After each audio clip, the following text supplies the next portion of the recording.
All right, busy day. We need to unlock that first. We got to. Ooh, light's not on. Hop in the Honda Wait a minute. What's that? Good morning, good afternoon, good evening, wherever you are in the world. Wow, I feel like I haven't done my intro in a long time. That's not my Honda Prelude. That's a Tesla. Oh, I got some explaining to do. Let's hop in.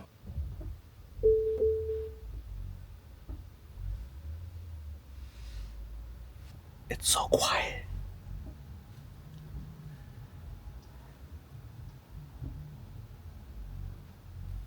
It's really quiet. Okay, I'm out. All right, there is so much going on that I didn't even know what to title this video or like what the subject should be, because there's, again, like you saw, I was joking, let's take the Prelude out. The Prelude's not there.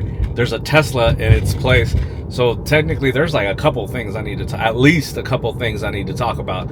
So one, yeah, from the thumbnail, depending on what I even put the thumbnail as, but yes, this is my Tesla. The Tesla I wanted, the Tesla I got it. Wait, not got it. I never thought I would buy a Tesla unless it was a Cybertruck, because yes, I like the Cybertruck. Why? Because it's weird looking, it's funny looking, it's ugly, and it's obnoxious. All those. Also, this car's not going. Then that's what I want. I wanted it for all the wrong reasons. But yeah, I can't afford a Cybertruck at the moment. I mean, I can, but I can't. I shouldn't. Yes, this is my Tesla Model 3. We'll get into that in just a second. The Prelude is out. Now that could have been a subject on its own, and it probably will be a subject on its own. And when I mean it's out, I mean it's just not driving right now at the moment. It's nothing really bad, but it's not out in the sense like I don't own it anymore. It's still my car. It's at the shop right now and should be out of the shop hopefully shortly, unless they find something else wrong with the Prelude that I may not know about. So what I should be talking about is what I do have with me right now, which is the Tesla Model 3. This one is a 2018 long range. I got lucky enough where the original owner purchased the enhanced autopilot. Last night as I was driving this home, the car all of a sudden was like, hey, we're stuck in traffic. You want to do this or what? So I was like, sure thing. And I thought it was just like regular cruise control, but yeah, the car was driving on its own pretty much. I just had to have my hands on the steering wheel. I actually enjoyed having it pretty much drive itself in traffic. I thought it was really cool. The other thing that was pretty cool is that because it was only one previous owner and I bought it from a dealership, a Honda dealership, which is funny. I was talking about the Prelude. Because I bought it from a dealership and it only had one previous owner, and I think it's more than 2 years old, it qualified for a $4,000 tax rebate, which not only does it qualify, but also was able to take that off of the price right off the bat. I brought down the price by $4,000 and put a couple grand down myself. Got a really good deal thanks to good credit, or great credit, I should say. So that brings me to why did I get this Tesla Model 3, a car that I didn't think I'd ever get. Well, it was a few factors. One, I haven't been working at the place I worked at for many years. Trin and I were using the other daily driver, the Lexus CT200H, to basically commute together to my old job. And now that we don't work at the same place, I don't blame her. That's her daily, and it's gonna remain her daily. Versus myself, that left me with the Prelude and the Alfa Romeo 4C. And believe it or not, 4 days a week I was driving one of those two cars, total of 120 miles a day for 4 days a week. So that was not the intention of either one of those cars to be partial dailies, right? Because let's say I take a minimum of 1 day for the 4C, 3 days for the Prelude, or maybe 2 and 2. It's just not what those cars were meant for, in my opinion, right? Especially with the weather getting crazier, colder, rainy days, that would probably make me not want to drive the 4C at all and drive instead the Prelude. The Prelude is a 25-year-old car, and we'll get to it being a 25-year-old car and the issue it has and why it's at the shop in another video. But yeah, it just wasn't ideal. I was spending well over $300 a month on gas, and that doesn't include maintenance. So for the price of gas alone, the minimum price of gas alone is gonna pay what I'm paying for the Tesla. And again, that doesn't include maintenance. And on top of that, I just flat out don't want to drive those two cars as dailies. That's not why I bought them. That's not why I have those cars. Those are my fun cars. Those are my weekend cars. Prelude being technically the better daily out of the two is still a 25-year-old car. I'm backing up into a spot at a supercharger. This is my first time using a supercharger. Also, I thought I was able to automatically park. I don't know what. I need to learn how to do that. We'll see how I do for my first time supercharging. Woo, nervous. Anyways, put it in park. Everyone's just chilling in their car. Oh, also, I need to get my windows tinted ASAP. I'm already starting to sweat, and it's actually a cold day, and it's just because of the sun. Anyways, let's try to supercharge. Ooh. All right. Let's see, it's flashing blue.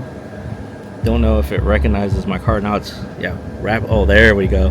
Now it's charging. Okay, yeah, first time ever using a supercharger.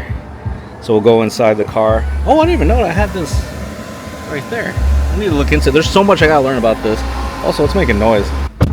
Okay, so a few things I learned prior to coming to the supercharger for the first time is that there's 3 kinds of superchargers, 3 levels, and then also, depending on those 3 levels, I think the first 2 levels, if I'm not mistaken, you have to, or not you have to, basically every 2 spots charged by the same charger, if that makes sense. Kind of. Not the same thing, but the same, like, whatever that, oh my god, whatever the supercharger is called. If I park right next to someone else, we're essentially taking longer to charge because we're technically sharing out of the same overall charging hub, or whatever the hell you call it. Well, that, and also it's kind of weird just if there's all these spots and you park right next to someone else. But essentially what that means is it's better if you park with a space in between, so that you're both charging at a quicker rate. Whew. Okay, so I learned that. So that third or whatever, I don't know if it's second and third, that third level for sure, you could be parked right next to someone and it doesn't affect. So it, not only is it quicker because it's a more upgraded charger, but also it doesn't share with the other person. So you're both charging a lot quicker than you would at a level 1 or level 2. Also, what I learned was that if you set your navigation to go to a supercharger, the car begins to do like a preconditioning of the batteries so that it charges even quicker. So let's say you just drive straight up to a supercharger and just start charging, versus telling your car, hey, we're going to go to this supercharger, and it preconditioning, it actually helps it charge quicker because the batteries start to warm up. So that it's kind of like a little hack, I guess, that the car does, knowing that it's about to go get supercharged. Ooh, you see my lovely reflection? It says 35 minutes remaining, charge limit 243 miles. Right now I currently have 57 miles on there. I'm getting charged 53 cents a kilowatt. Ooh, okay. All right, so it's actually telling me how much it's going to cost, or how much it's costing already. Wow, these superchargers are not that cheap-ish. Maybe I should have kept the gas-powered car. Damn, it's already at 67 miles. Of course, it's not as fast as gas, but this kind of works out because I'm not going to be using a supercharger a lot anyways, because at work there is a slower charger. I'm at work for 10 hours, so I can definitely use that, and it's much cheaper, and it's supposedly healthier to use a non-supercharger from my understanding. It's not good to always be supercharging your batteries for the longevity of the battery. So again, this works out for me because I'm not working today. I just got the car yesterday, and I need some life in this car. And also down the block from here, walking distance, I need to go drop something off.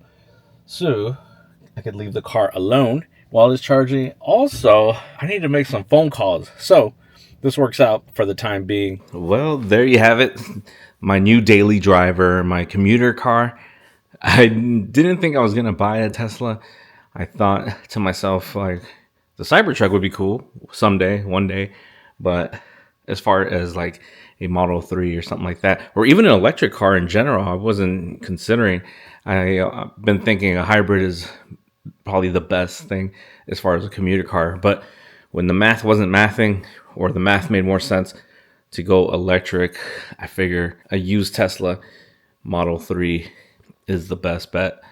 So that's what I have done, gotten Model 3 as my commuter car. All right, so with that said, I know that some of my regular viewers may not be interested in the Tesla Model 3, but I do automotive content. So I will be doing videos with this car, including the experience of buying a used Tesla from a third-party dealership, because that in itself is quite an experience.